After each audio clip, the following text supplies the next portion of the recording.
hey, me and this person wasn't on the best of terms. Yeah. And then you wake up one day and they're gone. Y'all thinking y'all had all the time in the world, and you said some shit to this person that you cannot take back. Even if it wasn't something that was super duper harsh or whatever. Like, think about Shaq and Kobe. Yeah. Bro, Shaq gonna live with that pain in his heart forever. Forever. You know what I'm saying? And this is like, man, you don't want that. Like, no, you really don't. You know what I'm saying? You don't want that because that's heavy to carry, dog. That shit heavy. And, you know, the people that love you end up having to help you carry something that they may not even have the strength to help you, you know. Because that's one of the ways I feel about, like, my grandfather. Like, you know, my family, like, talked about my grandfather and, like, man, you really need to sit down and talk to your grandfather, man. He really can help you on the path you on, like, you know what I'm saying, just breaking through, doing something that, you know what I mean, that the rest of us ain't doing. Yeah. He can really tell you about that. And as we begin to build that relationship and he began to be that mentor, it's like, he died. Yeah. And so it's just like, well, damn, there goes that. You know what I'm saying? And it's just like, it leaves you in a lost place because it's like, damn, well, I should have been on this, you know what I'm saying, all before. And it just leaves you in a place of just like limbo. Yeah. Because it's like, man, I don't know how to navigate this shit. And the rest of the family don't know how to navigate the shit. They the one that brought me here because they didn't know how to navigate the shit. And so, like, this is what I'm left with. And then there goes another period of isolation. Because you got to get it figured out. Yeah. And, you know what I'm saying, in the hopes that you could come back and say, hey, y'all, I don't know if Papa would have did it like this, but this what I figured out. Yeah, you know what I'm saying? Yeah, yeah. Damn, man. And that's, yeah. And I mean, and then like with my mentor, with Dr. Mike Fain, it was one of those situations where he had given me all that he could. So mine was the reverse of yours. Like, everything that he could teach me, everything that I could soak up, every opportunity that he had the ability and resources to give me, he had reached his limit in being able to do that. So now, from his passing on to now, everything I gotta do, I gotta be able to go back in the memory and pull it from that Rolodex and say, I remember this is familiar because I did this. I seen Mike do this. Yeah. Or he put me in a place where I had to make this decision. And it's just like what you end up grieving, for me, for Mike, my mother, my dad, my boy Reggie, and my homegirl Shauna, it's more so on the lines of, damn, I wish y'all could see me doing this shit. Yeah. Like, I wish you could see me doing this in the flesh. I believe you around. I feel y'all around, but no. I want you to see me in the flesh so that I could walk my mama into this room and say, this is what a studio look like, mama. You know what I'm saying? Because she saw me doing this when I didn't. Yeah. Like, she say, boy, you gonna be running your mouth. Like, you gonna make your money talking shit and swallow and spit. For sure. That's how you gonna make your money, Christopher. Yeah. And now here we are. It's almost 6 years since she been gone, and it's like, I'll be damn. And then Mike, hey Chris, you gonna be bigger than Rice. You're gonna be bigger than University of Houston. Yeah. He's like, you're not gonna teach your whole life. like just because you like it and you do this with me, this ain't for you. You bigger. Yeah. I need you to do. For sure. Man, and that's like, people seeing it before you do, that, and then those people not being here. That shit hurt. That shit hurt like a motherfucker. Yeah, it hurts. It really does. And like, it's like, and it's just like, man, like my grandfather always used to tell me, like, you know what I'm saying? I don't know what you gonna do. I don't know what you want to do, but whatever you do, piss poor performance. Proper preparation prevents piss poor performance. absolutely. I always used to say that shit. Yes, sir. And that shit is something like that's biblical to me. Yeah, real talk. You know what I'm saying? Yep. Because it's like, man, no matter what I do, I just know, man, proper preparation gonna prevent piss poor performance. And then as I begin to figure out, man, this is what I want to do with my life. And all right, cool. How do I prepare properly? And knowing how to do that, knowing how to put a plan together. Yep. And that's for me. My Dukes was the one that said, man, you gotta always be learning. Yeah. Always be learning. Always, like, and of course, I mean, she was a fucking geek herself. You know, I mean, she had trash bags full of books. You know, textbooks to novels. Mm-hmm. You know what I'm saying? So, you know, it makes sense that she would, you know, but that's where I get that. All right, cool. Well, I'm gonna measure 10 times so I can only have to cut once. Mm-hmm. And that's gonna take really sitting the fuck down, being quiet, and just searching and seeking, and then talking about it, and then searching and seeking, Yeah. and then talking about it, and you know, all right, cool, you know, like that's how it's really always been. And the thing is that where I find my most pain at even today is I wish my people could see this. Yeah. I wish they could see it. Because essentially, like, they were my driving force to begin with. It's like, I want to do this. Yeah, because I want y'all to see it. Mm-hmm. But more so, the money that's going to come with it is going to, you know, I'll be able to, you know, you have the best of the best, whatever the fuck you want, mother. Mm-hmm. You know? And so, yeah, man, and in doing that talk this week, I just wonder, like, man, how many people I wonder how many people feeling this way. Yeah, for sure. Like, how many people are really going through this, or how many people are about to have to start in this journey. Because there's folks that's losing grandparents, great-grandparents, and parents, and brothers and sisters now. Yeah. And they've never had to deal with that shit. Facts. You know, and just dealing with, like, man, dealing with loneliness. Yeah. Just dealing with that's another reason to go sit on the couch. Man. It's because when you are feeling like fuck, like you don't have nobody else to talk to because everybody dealing with their own shit. Yep. And one thing I used to say to myself all the time, like, man, nobody give a fuck. Mm-hmm. And that's what we're like, all right, cool. I'll shake it off for a little bit until it creep back up, and then I'll be like, man, nobody give a fuck. Mm-hmm. And what a therapist shows you is, hey, somebody give a fuck. Yeah, what a therapist show you, but also the people around you. Yeah. And that's the other thing. Yeah. Man, I kind of feel like it's your responsibility to be around people that's gonna give a fuck. For sure. Don't be around nobody that ain't gonna give a fuck. Yeah. Hey, like, and that's another thing too. It's like, man,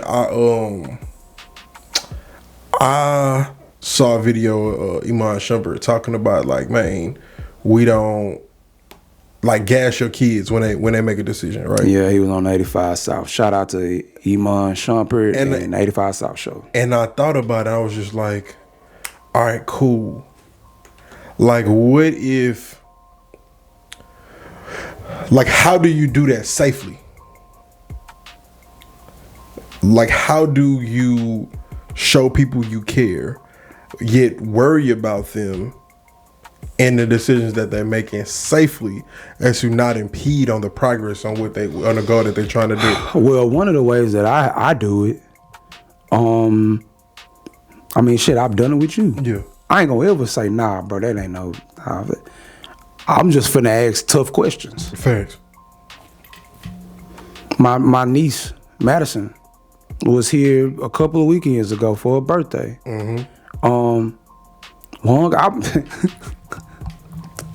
I want, I'm gonna be making so much money as a businesswoman, uncle, that I'm gonna have me a Birkin. Oh, that's a bit. So what you gonna do to be able to buy these Birkin bags? Yeah. Oh, I'm gonna sell this and I'm gonna do this and I'm gonna have this type of business and that type of business. That's a bit. That's a bit, man. I know you could probably do that shit, Maddie, because you always been creative. Yeah. All your life. So how much is a Birkin bag? I don't know, uncle. I think it's probably like $5,000-6,000. Oh well, shit. Your uncle Alex was telling me that the lowest Birkin bag is $12,000. $12,000? I would never. Oh no, I mean you gonna be doing your business thing, baby girl. So I know you'll be able to afford it, cause you a good person and I know you're gonna be a good business person. But $12,000 for a bag? I say yeah, but before you can get the $12,000 bag, you gotta pay $2,500 a month for the Birkin membership. Yeah. Membership? This ain't no club, uncle. Well, having the Birkin bag puts you in the club, baby. Yeah, you know what I'm saying? That's a small club of people. Yeah. You know what I'm saying? And so eventually it got to the point she was like, well, shit, literally, shit, man, a Chanel will do, a Michael Kors will do. Madison is not spending $20,000 on her purse. Hey man, until you got $20,000 to spend on the purse, like shit different.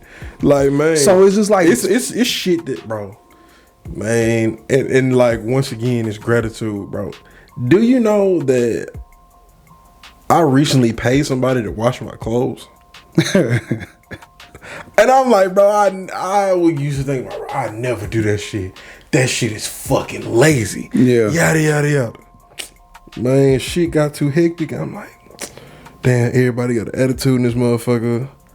Like, I need these clothes clean, but I also need to do this. I ain't got time. Hey, man, how much I charge for the wash and fold? Hey, bro. And bro, people can judge me, whatever the fuck, bro. I know it's gonna be people judging me like a motherfucker. Wash and fold.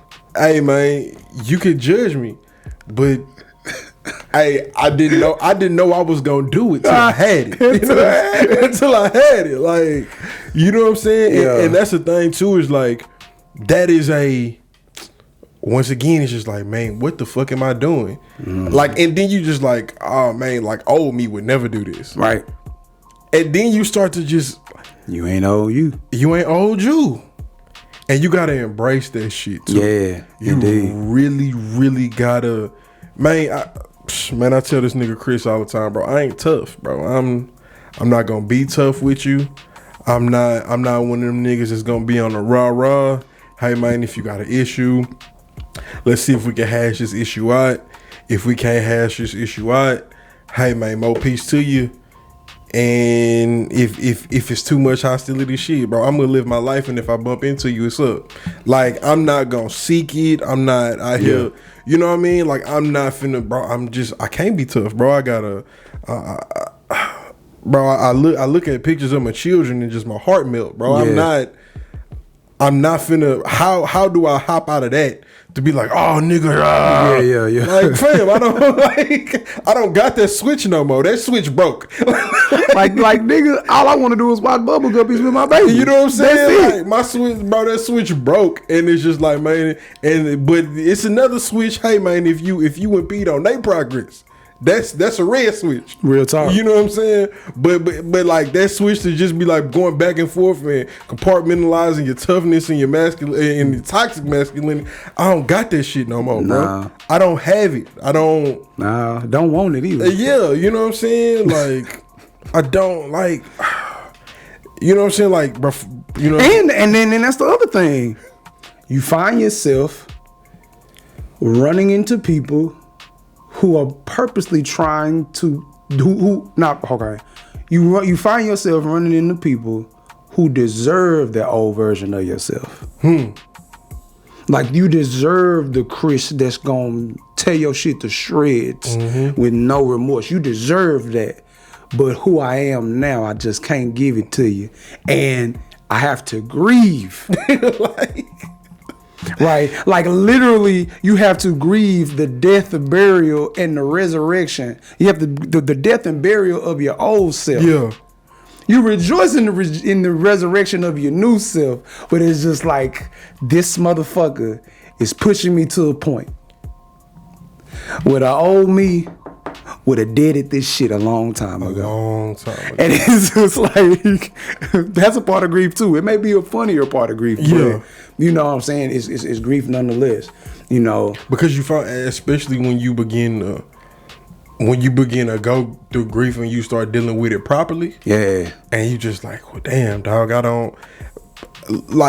I have gotten to this point due to the fact that I have been surviving and I could depend on my toughness. Yeah.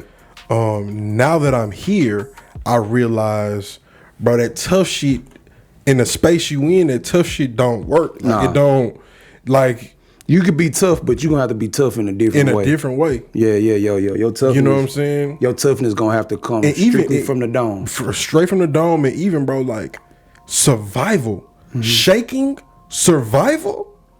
Hey, man, you're not surviving, you thriving. Yeah. And to identify that and just be like, nah, fuck that. Like, I'm surviving. What's the next move? If these three things fall apart, what's plan D? Yeah.